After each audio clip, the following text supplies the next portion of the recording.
สวัสดีพ่อแม่พี่น้องป้องปรายเบิดซุคนเนาะ FC ทางช่องบ่าวภูมิ Official เนาะมื้อนี้บ่าวภูมิก็สิมาตามแนวทางหวยลาวสไตล์พี่น้องเนาะของงวดวันที่18เนาะพี่น้องเนาะมาเบิ่งนำกันเลยพี่น้อง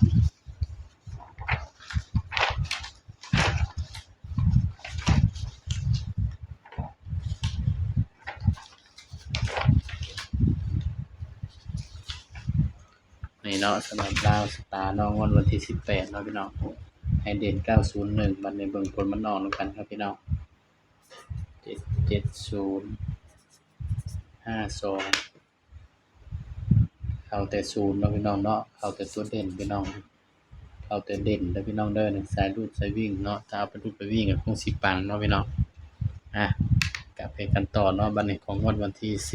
19พฤษภาคมเด้อพี่น้องเด้อบัดนี้ตามกันต่อเลยครับ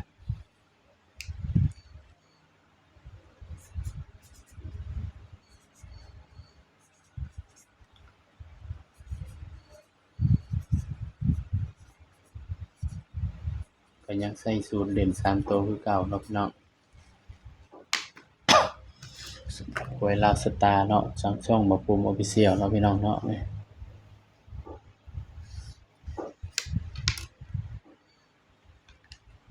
สำหรับเด่นเนาะเด่นคืออื่น012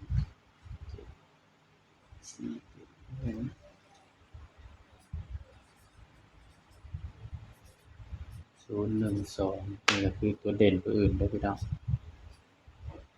เด่น012เนาะพี่น้องเนาะสำหรับตัวเด่นบรรยากาศมาจับคู่นำกันพี่น้องบ้านนี่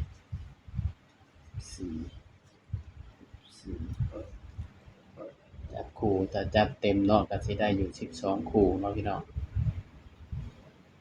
จับให้แค่9คู่พอพี่น้อง03 04 05 13 14 15 23 24 25สำหรับตัวเด่นเนาะพี่น้องเนาะก็เด่น1กับ2แต่ว่าบ่ภูมิก็มัก23 24นี่เด้อพี่น้องสำหรับแนวทางเนาะหวยลาวสตาร์วันที่19พฤษภาคมเนาะพี่น้องเนาะก็01แล้วมีสิทธิ์น่าจะมาเนาะพี่น้อง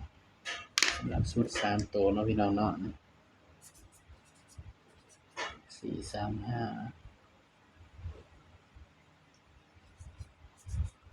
741แล้วก็214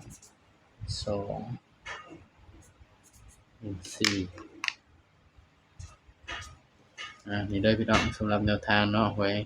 ลาวสตาร์ของวันที่19พฤษภาคมเนาะพี่น้องเนาะสำหรับคลิปนี้เนาะบ่าวภูมิก็ฝากพี่น้องกดไลค์กดแชร์กดติดตามช่องบ่าวภูมิ Channel เด้อพี่น้องเด้อสบายดีครับ